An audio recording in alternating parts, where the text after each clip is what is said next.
In this recording, we'll show the module of automatic hole recognition and machining as it works on this part over here.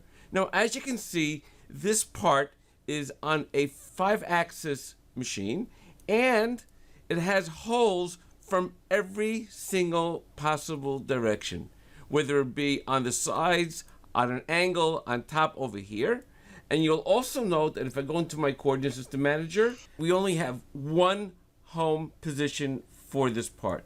Now, the idea is to be able to scan the part, recognize everything that's in the part as far as the holes goes, and then put the appropriate process for every single one of those holes.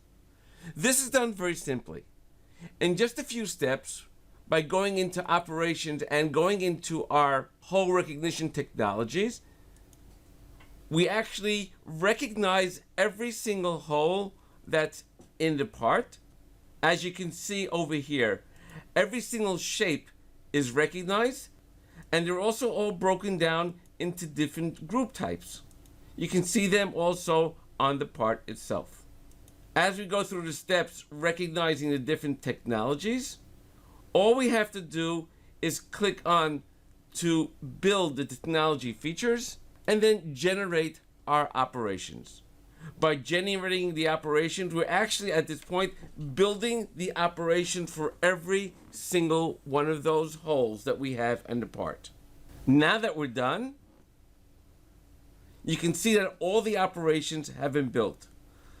Let's exit the process and just do a simulation on the part. As you can see, everything is being drilled out in accordance to the actual hole type from every single side and angle.